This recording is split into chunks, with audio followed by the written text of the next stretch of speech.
안녕하십니까? 오늘은 들어주고 함께 아파하는 것이 교회입니다. 들어주고 함께 아파하는 것이 교회입니다 라는 제목으로 우리 하나님 말씀 증거하도록 하겠습니다. 교회는 예수님이 친히 세우신 곳입니다. 마태복음 16장 15절에 예수님이 제자들에게 너희는 나를 누구라 하느냐 물으셨을 때 16절에 시몬 베드로가 가로되 주는 그리스도시요 살아계신 하나님의 아들이시니다 이렇게 대답했더니 예수님은 18절에 내가 이 반석 위에 내 교회를 세우리니 음부의 권세가 이기지 못하리라 말씀하셨습니다. 그렇습니다, 여러분. 예수님이 교회를 친히 세우시고 마귀 권세를 이길 힘을 이 교회에게 주셨습니다. 그래서 음부의 권세가 교회를 이길 수 없다라는 것이 우리 주님의 메시지요, 우리를 향한 용기의 말씀입니다. 그래서 여러분, 교회는 강력합니다. 겉으로 볼 때, 인간적으로 볼 때는 엉성해 보이고 초라해 보일 수 있지만은 이곳에 신적인 능력이 있는 것이 교회입니다, 여러분. 그래서 교회와 대항해서 싸우면 다 망하게 되어 있고요. 교회를 사랑하고 귀하게 여기면 우리 예수님이 함께 하시는 능력과 은혜와 축복이 함께하는 것입니다, 여러분. 우리 예수님께서 교회를 무지무지 사랑하세요. 제가 이렇게 보니까 이 교회가 우리 목사님이 옛날에 그랬대 저에게 말씀했어요. 이 교회를 개척했다 그랬더니 성 목사님, 교회 개척하면은 스릴이 있어. 그 말이 무슨 말인가 잘 몰랐어요. 지금도 완벽하게 깨닫지는 못하지만 어렴풋이 확신하는 건 뭐냐면 하나님이 이 교회를 무지무지 사랑하기 때문에 이 교회를 개척하고 이 교회를 인도할 때 그 닥치는 여러 가지 문제, 어려운 점들을 해결하는 가운데 하나님이 역사하시는 걸 보니 스릴이 있다는 것이라고 저는 그렇게 이해가 됐습니다. 정말 과연 그래요? 교회가 쓰러질 듯 하고 안 될 듯 하는데 하나님께서 또 이 교회에 사람을 보내주시고 또 하나님께서 또 이상한 일을 벌려주셔가지고 이 교회가 다시 세워지는 모습을 제가 지난 1년 기간 동안, 아직 1년이 채 안 됐지만 수도 없이 경험합니다. 이 하나님이 왜 이렇게 하실까? 이 교회를 지상에서 가장 사랑하는 곳이기 때문에 그렇게 하시는 겁니다. 하나님 무지무지 사랑하시는구나, 이 교회를. 좀 그런 체험합니다. 오늘 여기 마태복음 15장에 21절부터 있는 이 이야기를 보면요, 이 두로와 시돈 지방을 예수님이 제자들과 함께 가셨습니다. 그리고 사실은 성경에는 그렇게 기록하지 않았지만 이 시대의 소망에 보면은 의도적으로 미리 아시고 이 여인을 만나기 위해서 수로보니게 여인을 만나려고 이곳에 제자들과 함께 가셨습니다. 근데 이 여자는 귀신 들린 딸이 하나 있었습니다. 그래서 이 딸을 고쳐달라고 우리 예수님께 요청했고, 예수님은 유대인의 편견, 이 편견은 예수님의 제자들도 가지고 있었던 이 편견인데 이 편견을 깨부수고 이 전도의 장벽을 무너뜨리기 위해서, 그래서 그 교훈을 주시기 위해서 의도적으로 두로와 시돈 지방으로 가셨다는 것입니다. 저는 오늘 마태복음 15장 이 수로보니게 여인의 이야기를 통해서 우리 하나님이 우리에게 허락하신 이 교회의 두 가지 모습을 좀 살펴보려고 합니다. 우리가 이 선교할 때 반드시 기억하고 또 명심해야 될 두 가지 모습인데요. 첫 번째는 이 교회는 사람들로 하여금 말을 하고 말을 들어주는 곳이 교회입니다. 그 다음 두 번째는 이 교회라고 하는 것은 사람들의 아픔을 함께 아파하는 것이 교회라는 것입니다. 이 두 가지를요, 우리 차례대로 좀 살펴보겠습니다. 첫 번째는 교회는 상대방의 말을 들어주는 곳입니다. 마태복음 15장 23절, 24절. 예수는 한 말씀도 대답지 아니하시니 제자들이 와서 청하여 가로되 그 여자가 우리 뒤에서 소리를 지르오니 보내소서. 예수께서 대답하여 가라사대 나는 이스라엘 집에 잃어버린 양 외에는 다른 데로 보내심을 받지 아니하였노라 하신대. 예수님이 이미 이 두로와 시돈에 살고 있는 이 귀신 들린 딸을 가지고 있는 수로보니게 여인의 사정을 이미 다 아셨습니다. 그리고 고쳐주기 위해서 일부러 그곳으로 가시기를 이미 결심하신 겁니다. 가실 일이 없는데 제자들과 함께 의도적으로 가신 거예요. 그런데 가신 목적은 두 가지인데, 이 여인을 고쳐주는 첫 번째 목적과 이 여인의 딸을 고쳐주는 목적과 두 번째는 제자들에게 교훈을 주기 위한 목적이었습니다. 근데 이 교훈은 오늘 교회를 이루고 있는 저와 여러분에게 주시는 여전히 살아있는 하나님의 메시지입니다. 여기 시대의 소망 400페이지에 유대인의 교만이 세워놓은 분리에 담은 심지어 제자들까지도 이방 세상을 동정하지 못하게 하였다.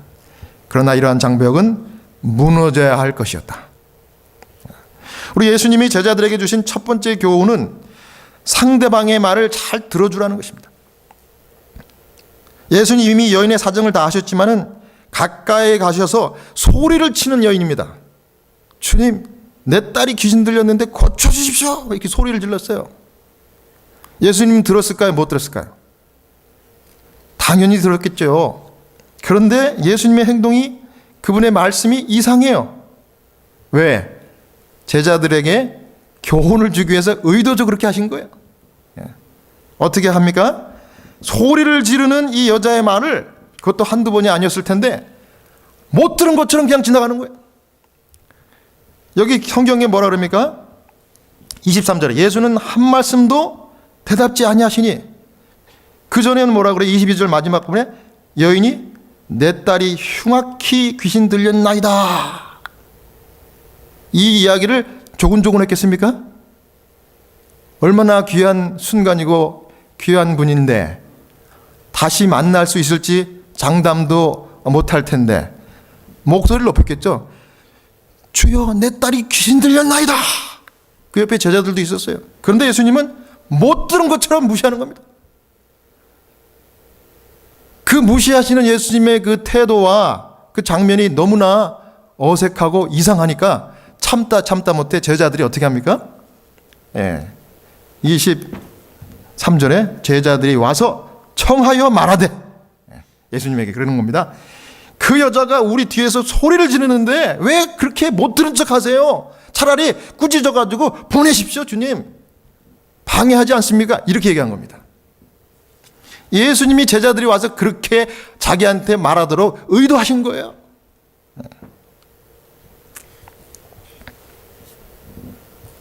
여러분, 이게 대화의 기술입니다. 대화의 기술. 이 대화 기술 중에 첫 번째가 뭐냐면 들어주는 겁니다. 들어주는 거. 무시할 수도 있는 사람의 얘기를 들어주는 것이 대화의 기술이에요. 예수님이 왜 그랬을까요? 시대서망 잘 읽어보세요. 이 사람은 다른 사람도 아니고 이방 사람, 개처럼 취급했던, 유대인이 볼 때는 개처럼 취급했던 상종의 가치가 없는 사람이에요. 더군다나 이방인 중에도 남자도 아니고 뭐예요? 여자예요. 또 여자일 뿐만 아니라 이 여자가 방금 뭐라 그랬어요? 내 딸이, 내 아들이도 아니고 내 딸이 뭐가 걸렸다? 귀신 들렸다. 그러니까 이 사람의 조건은요, 유대인이 보기에는요, 철저하게 무시해도 아무 지장이 없는 사람이에요. 그래서 예수님이, 그래, 너네들이 그렇게 평상시에 이 지조, 이 자부심처럼 생각했던 그 유대인의 자부심을 가지고 나도 한번 그렇게 해보자. 너희들이 마음이 어떤가 한번 보자. 이렇게 했던 거예요. 그래서 예수님이 평상시와는 달리 정말 유대인의 입장에서 한 것처럼 무시하고 개가 짖는 것처럼 그냥 지나간 겁니다.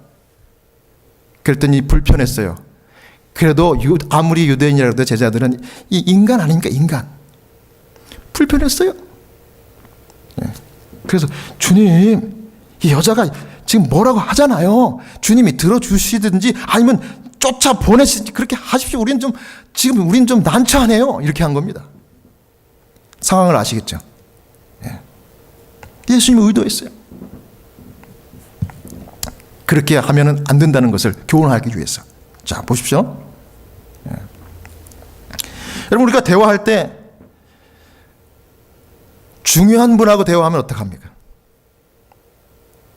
중요한 사람하고 대화하면 내가 말을 많이 합니까? 그분이 말을 많이 하게 합니까? 당연히 그분이 말을 많이 하셔야죠. 하지만 중요하지 않고 좀 이렇게 하찮은 사람하고 이야기할 때는 어때요? 내가 더 이야기를 많이 합니다. 이제 그런 거예요. 여러분, 그런데 여러분, 중요하든지 안 하든지 일단 우리가 대화할 때 정답을 너무 빨리 말하는 이유는요, 상대방의 이야기를 들어줄 가치가 없다는 겁니다. 진짜 누구를 존중할 때는 그 정답을 도출할 때까지 들어주고 계속 들어주고 기다려주는 겁니다. 존중은 사랑에서 나오는 거기 때문에. 그래서 대화에서 제일 중요한 것은 들어주고 들어주는 거예요. 제가 이 대화하는 법을 잘 몰랐던가 봐요. 시대에서만 읽다 보니까 하나님의 종들을 더 유용한 일꾼이 되게 하기 위해서 고난 가운데 인도하시고 그 레슨을 배울 수 있는 환경 가운데 처하게 하셔서 마음 가운데 고생을 좀 하게 시켜준대요. 뭐 그래서 그런지 몰라도 제가 목회하다가 미국에서 채플린을 하게 됐잖아요. 채플린 하려고 이제 디트로이트 가서 그 30명의 채플린이 저처럼 와서 이렇게 레슨을 받고 있는 그 현장에 가니까 거기에는 뭐 저처럼 개신교회 목사들도 안수받은 목사들도 여러 분 오셨고, 또 거기에는 또 심지어 모슬렘 이맘이라고 그래. 모슬렘 그 미니스트리를 이맘이라고 그래. 모슬렘 그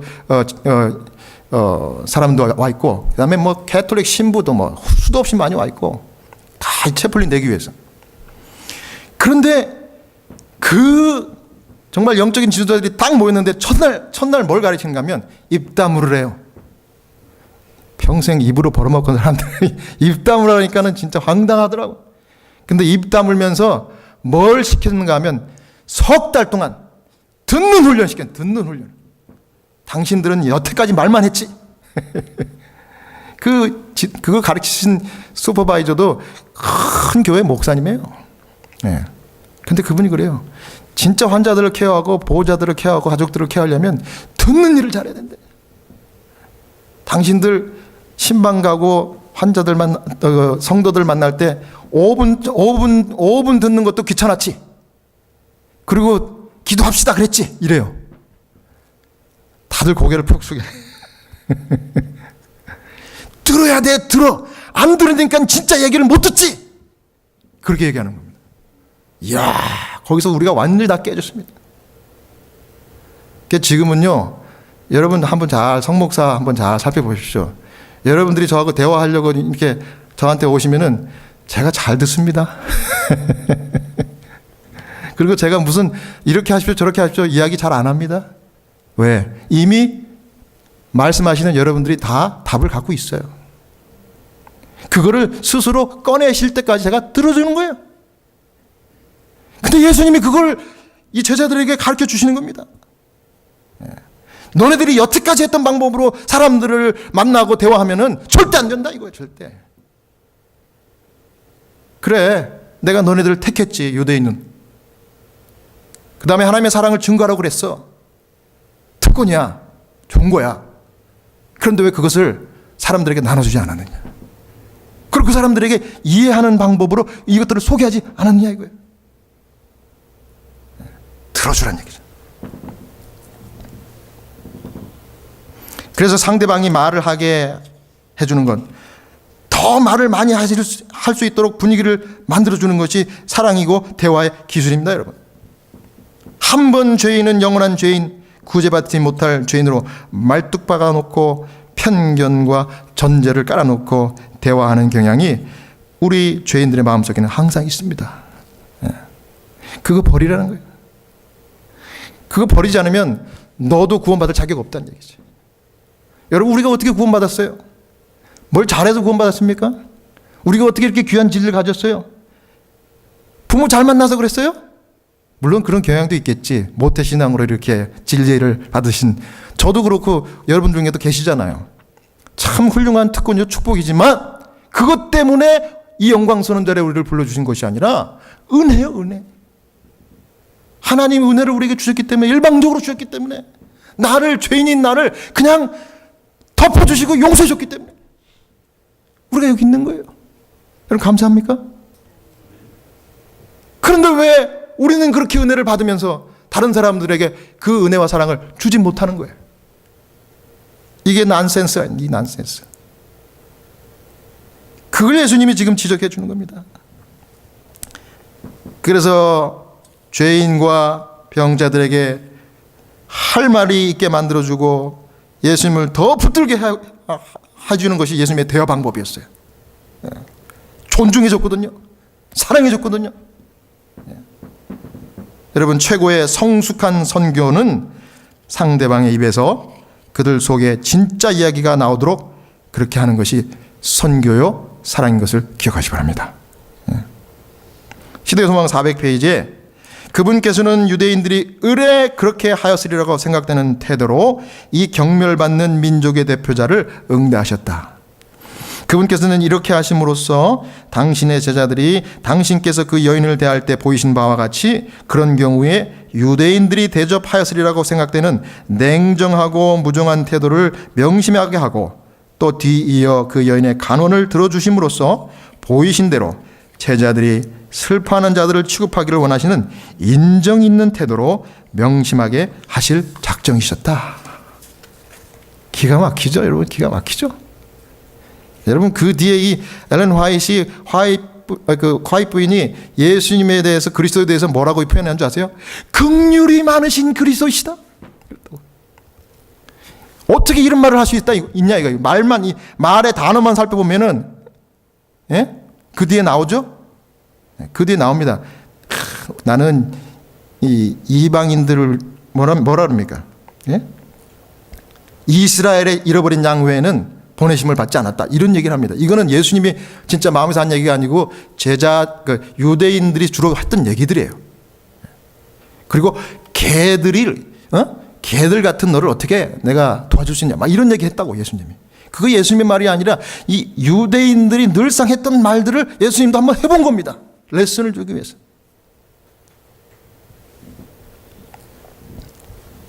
그런데 여러분, 25절 보십시오. 여자가 와서 예수께 절하여 가로되 주여 저를 도우소서. 예수님한테 요청했죠. 그때 26절에 예수님 또 이렇게 대답합니다. 이상한 말씀을 하세요. 대답하여 가라사대 자녀의 떡을 취한 개들에게 던짐이 취하여 개들에게 던짐이 마땅치 아니하니라. 여러분, 예수님 말씀은요, 겉으로 보기에는 유대인의 이 무표정한 표정, 큰 이방인을 향한 편견을 갖고 있는 태도로 하신 말씀이에요. 겉으로 보기에는. 그런데 여러분, 이상한 거는요, 여전히 여인의 탄원이 식지 않고 더 간절해졌다는 거예요. 왜 그랬을까요? 여러분, 말 속에서 뭘 느낄 수가 있어요. 인간이 대화 속에서. 말은 분명히 이런 말인데 그 대답 너머에 그 사람의 스피릿을 아는 거예요. 인간이 영물이에요. 어린아이를 할지라도요, 눈빛을 통해서라도 부모의 어떤 사랑을, 부모가 책망을 하는 건지 부모가 사랑하는 건지 그걸 알아요. 근데 여인은 그것을 깨달았던 거예요. 정반대, 말씀과 그 태도하고는 정반대의 감정을 여인은 느꼈어요. 그리고 확신했습니다. 이분이 나를 사랑하는구나. 오늘 고쳐주겠구나, 내 딸을. 시대의 소망 401페이지에 이렇게 있습니다. 기가 막힌 말씀이 여기 나와 있어요. 시대 401페이지. 그러나 이 여인은 기회가 왔다는 것을 알았다. 예수님이 개에게 떡부스러기를 우리가 줄 수 없다 이렇게 얘기했는데, 그 말을 들었는데 저로의 기회가 왔다고 느꼈다는 거예요. 이 거절이 아니라, 예수님이 나를 영접했구나. 내 딸을 살려주겠구나. 이 여인은 기회가 왔다는 것을 알았다. 예수님의 표면상의 거절, 그 이면에 숨길 수 없는 긍휼하심이 있음을 그 여인은 보았다. 예수님이 이 말씀할 때 저는 음성의 톤이 틀렸을 것 같아. 제가 다시 한번 읽어볼게요. 그때 그 심정을 상상을 해보면서. 여자가 그랬죠. 주여 저를 도우소서. 26절에 예수님이 이렇게 대답합니다. 자녀의 떡을 취하여 개들에게 던짐이 마땅치 아니한데. 이렇게 말씀한 겁니다. 아니에요? 그 아닌 건 제가 한번 읽어볼게요. 진짜 아닌 거는 자녀의 떡을 취해서 개들에게 던져주는 게 마땅치 않다. 제 눈빛을 보시라고. 그게 아니잖아요. 자, 보세요. 제가 눈빛을 보고 여인에게 하듯이, 이 자녀의 떡을 취해서 개들에게 어떻게 주겠느냐. 눈물이 글썽글썽. 예수님, 난 하늘 가면 예수님께 물어볼 거예요. 주님, 그때 수로보온에게 여인에게 말할 때 눈물 흘렸죠? 눈물 흘렸을 거예요. 자녀의 떡을 어떻게 제 개에게 도와줘 주겠느냐? 유대인들이 너를 그동안 그렇게 취급했잖아. 너는 희망이 없어. 하지만 나는 너를 사랑하고 네 딸을 고쳐줄 것이야. 이렇게 말씀한 거예요. 그러니까 이 여인이 기회가 왔다는 걸 알았어요. 표면상의 거절일 뿐이지 그면 이면에 숨길 수 없는 긍휼하심을 깨달았다. 보았대. 그 긍휼하심을 여인은 보았대. 뭘 봤을까요? 그걸 본 거예요. 그래서 용기를 내가지고 27절에 여자가 가로되 주여 올소이다마는, 이 여자도 울었을 것 같아. 주여 올소이다마는 개들도 제 주인의 상에서 떨어지는 부스러기를 먹습니다. 대화가 된 거야. 대화가. 이게 진짜 대화. 이게 진짜 대화. 여러분, 우리 이런 대화를 나누고 싶어. 우리 믿음의 공동체 안에서 이 대화 나누라고 하나님께서 우리를 사랑해 주셨고 여기까지 인도해서 이렇게 모아주신 거예요. 여러분, 이게 필요해가지고 우리가 왔잖아요. 그 긍휼의 하나님 붙드시고 정말 사랑의 대화를 나눌 수 있는 여러분 모두가 되시길 바랍니다. 시대소망 401페이지에 개는 풍성이 차려진 식탁에서 떨어지는 부스러기를 먹을 권리가 있다. 그와 같이 이스라엘에게 많은 축복이 주어졌다면 그 여인이 받을 축복 또한 있지 않겠는가. 그 여자는 개처럼 취급되었다. 그러므로 그분의 풍성하심에서 떨어지는 부스러기를 얻겠다는 개의 주장을 왜 못하겠는가. 이 여인은 정말 눈물로 이 말씀하는 예수님을 눈빛을 보면서 주님, 그 개도 주인의 상에서 떨어지는 부스러기를 먹지 않습니까? 내 딸을 위해서라면 주님, 제가 개가 돼도 괜찮습니다. 주님 살려주십시오. 이렇게 한 거예요. 여러분 이제 아시겠죠? 이게 이 스토리의 이 메시지입니다. 오늘 우리에게 주신. 주님, 제가 이 불쌍한 집사님, 이 불쌍한 장로님을 위해서라면 제가 개 취급을 받아도 제가 주님의 뜻을 따르고 사랑하겠습니다. 이렇게 해야 돼. 그래야 진짜 기도가 나와요. 그래야 이곳이 하나님의 뜻을 이룰 수 있습니다. 사랑하는 여러분, 이 여인과 같이 주님의 긍휼하심을 붙들고 사랑으로 형제 자매를, 그들의 말을 들어줄 수 있는 진짜 성도가 되시기를 축원합니다. 그 다음 마지막으로 두 번째는, 교회라고 하는 것은 함께 아파하는 곳이다. 자, 따라 해볼까요? 교회는 함께 듣는 곳이다. 교회는 함께 아파하는 곳이다. 아멘. 마태복음 15장 28절에 이에 예수께서 대답하여 가라사대 여자야, 내 믿음이 크도다. 내 소원대로 되리라 하시니 그 시절부터 그의 딸이 나으니라. 예수님이 케이스마다 병자들을 고쳐주시고 기적을 베풀 때마다 그들의 믿음을 봤어요. 근데 그 믿음이 뭔가 봤더니 믿음이 사랑을 붙드는 게 믿음이야. 하나님이 나를 여전히 사랑하는구나. 이거 붙드는 게 믿음이더라고. 그래서 이 여인에게서도 그 믿음을 확인시켜 주셨어요. 지금까지는 이제 제자들을 교훈하기 위해서 그렇게 했다가 이 여자에게 마지막은 그 감정을 숨길 수가 없었어요. 그러면서 예수님이 이렇게 얘기합니다. 그래 여자가, 네 믿음이 크다. 진짜 믿음이다. 걱정하지 마라. 내가 다 치료해 줄게. 이 말을 하자마자 귀신이 어떻게 됐다? 귀신이 나갔다. 할렐루야. 아멘. 하나님은 우리가 아픔을 통해서 하나됨을 느끼게 하십니다, 여러분. 여러분, 가족 중에 한 사람이 아프면 다 아프죠. 왜 그래요? 한 피 혈육이니까 그래. 가족이니까 그래요. 아플 때 아이고 속으로 그럽니까? 아들이 아픈데 아플 때 거봐, 건강식 안 하고 안식일 안 지키고 기도 안 하니까 그러지, 이렇게 얘기합니까? 아프면 어떻게 해요? 아프다 그러면 아유 빨리 병원 가자.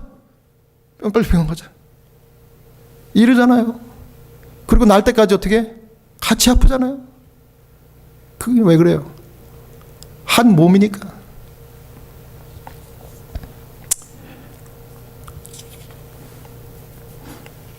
제가 참 존경하는 우리 하스피스 팀 멤버 중에 소셜 워커가 샌디라고 하는 사람이 있어요.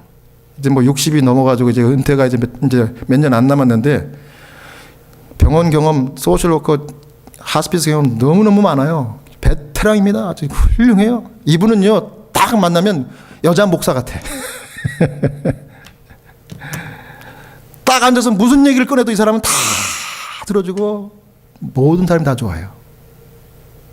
그리고 내가 이래서 이렇게 생각하는데 어떻게 생각하시려면 반드시 I agree with you. Don't worry. 늘 그렇게 얘기하죠. 최고의 상담가죠. 근데 이렇게 늘 안정되게 소셜워커 일을 하고 사람들을 케어하던 이분이 어제, 그러니까 목요일 저녁이죠. 목요일 오후에는 안색이 안 좋아요. 그래서 제가 물었습니다. 왜 이렇게 안색이 안 좋냐고. 그랬더니 뭐라 그러는 거면 내일 내가 수술을 받아야 되는데 걱정이 된대요. 무슨 수술? 그랬더니 이 알터리 수술, 이게 블러드 클럿이 생겼대요. 그러니까 이렇게 혈전, 피떡 그런 거죠. 맞습니까? 우리 이 닥터리. 그래서 그거를 뚫어야 된대요. 근데 양쪽에 다리에 두 군데가 있어가지고 그걸 뚫어야 되는데 이것을 blown up. 뭐 저는 잘 모르지만 의사가 설명해 주기를 그랬대요. 이거를 뭐 특별한 기계를 해가지고 이렇게 넣어가지고 거기서 훅 불어가지고 이거를 뭐 이렇게 막힌 데를 누른다 그래요. 그 수술을 하는데 그 수술이 뭐 그렇게 힘든 수술은 아니랍니다. 뭐 시술하고 바로 이제 집으로 갈 수 있대요. 그래서 뭐 그게 뭐 걱정이냐 그랬더니 걱정은 아니지. 그런데 어저께 수술 동의서에 각서를 쓰는데 이 간호사분이 그렇게 설명을 쭉 하면서 뭐 잘못될 수 있는 상황들을 쭉 읽더래요. 근데 읽는데 그중에 치명적인 잘못이 하나 있을 수도 있대요. 뭐냐면 당신 나이도 많고 이 수술하다가 스트로크가 올 수 있다. 그러니까 수술대에서 스트로크가 오면은 큰 잘못이 돼가지고 이게 한쪽이 마비가 될 수도 있으니까는 그래도 이 수술을 받겠느냐 그러더래요. 하지만 뭐 초이스가 없으니까 사인을 했답니다. 그래서 걱정하는 이유가 스트로크가 올까봐. 평생을 병원에서 수술받는 환자들 돌보고 했던 사람이 본인 직접 그 수술대 올라간다니까 그렇게 걱정하는 거예요. 그래서 제가 그랬죠. 걱정하지 말라고. 내가 기도해드리겠다고. 기도해줬어요. 그러면서 집에 와서 그 다음날 7시 반에 이 수술이 시작되는데 마침 제가 이제 출근하려고 이제 집에서 나서는데 딱 그분이 떠오르는 거예요. 그래갖고 저를 배웅하던 제 와이프가 이제 인사를 하는데 내가 그 상황을 설명하고 같이 기도했어요. 그래서 하나님, 이 소셜워커가 지금 이제 수술대 들어가는데 혹시 잘못될 수도 있는 스트로크 이런 상황이 절대 없게 해주십시오. 그래서 기도하는데 마음이 뭉클해지더라고요. 물론 아무 일도 없이 성공적으로 수술이 다 끝났어요. 근데 중요한 것은 여기서 포인트가 뭐냐면 마음이 뭉클해지더라고요. 수술이 끝난 다음에 이메일을 온 하스피스 이 팀 멤버들에게 쫙 보냈어요. 저한테도 왔죠. 그랬더니 I am going home, but I'm not supposed to drive until Monday. 이렇게 얘기해요. 그래서 내가 Great, praise the Lord's name. I've been prayed for you. 딱 얘기했어요. 그랬더니 막 이 사람 저 사람이 막 이메일이 와가지고 잘 됐다고 나도 기도했다고 나도 기도했다고 나도 걱정했다고 이래요. 저 그걸 보니까 이거구나. 여러분 사람이요 사랑을 받고 사랑을 하기 위해서 하나님 이 땅에 두신 거고 우리가 이 땅에 존재하는 목적이라고. 어려울 때 아플 때 사랑해 줘야 돼. 아플 때 같이 아파야 돼. 제가 왜 뭉클했을까? 같이 아팠어요 저도. 야 평상시에 완벽하다고 생각했던 이 사람도 이렇게 연약할 때가 있구나. 그걸 보니까 나도 뭉클해지면서 불쌍해지는 거예요. 그래 막 기도가 나오는 거예요. 여러분 아플 때 같이 아파하고 기쁠 때 같이 기뻐하는 것이 가족이고 몸입니다. 내 몸요 어디까지가 내 몸일까요? 아픔을 느끼는 데까지가 내 몸이야. 저도 지난 3주 전에 매주마다 가가지고 이빨 치료 받았어요. 이빨 치료 받는데 아무리 저기 강단이 있는 사람도 이빨 치료 받을 때 벌벌벌 떨잖아요. 저도 벌벌벌 떨면서 그 늦게 이제서야 제가 50이 넘어가지고 사랑니를 2개를 뺐습니다. 2개 빼고 그다음에 여기 또 그 어금니 썩은 거 막 떼우고 막 이렇게 했는데 이렇게 시술을 받고 나니까 불과 하루 정도밖에 아니었지만 그 통증이 있어갖고 온몸이 아프더라고요. 온몸이. 진통제 뭐 소용없어요. 그리고 그 지난 다음에 하나님께 감사했어요. 야, 그래도 나에게 통증을 느낄 수 있는 몸을 여전히 하나님 붙드셔서 감사합니다. 몸은요, 아픔을 느끼는 데가 몸이에요. 지체도 마찬가지, 영적인 공동체도 마찬가지예요. 우리가 아픔을 느낄 수 있는 사람이 진짜 몸이고 공동체예요. 저는 이 찬양교회가 숫자적으로 많아지는 거 물론 하나님의 뜻이 거기 있을 거예요. 있다고 믿어요. 하지만 이 찬양교회는 한 사람 한 사람이 질적으로 서로 사랑하고 이게 정말 진심으로 서로 케어할 수 있는 그런 성도들이 모이는 교회가 돼야 된다고 저는 그렇게 믿습니다. 그래서 일당 100, 일당 1000이에요. 그래서 저는 늘 기도합니다. 이 교회가 작은 무리가 모인다 할지라도 정말 큰 하나님의 공동체를 느낄 수 있는 큰 사랑의 공동체가 되게 해달라고 그렇게 기도하고 있어요. 사랑하는 여러분, 여러분 진심으로 저는 사랑합니다. 또 사랑하려고 기도하고 있습니다. 여러분도 저를 위해서 그렇게 기도해 주십시오. 또 위하여 서로를 위해서 기도하시기 바랍니다. 아플 때 같이 아프고 들어주고 그 사람이 정말 속의 얘기를 나에게 할 때까지 인내할 수 있는 진짜 하나님의 백성, 하나님이 기뻐하시는 성도가 되기를 바라면서 오늘 말씀 마치겠습니다.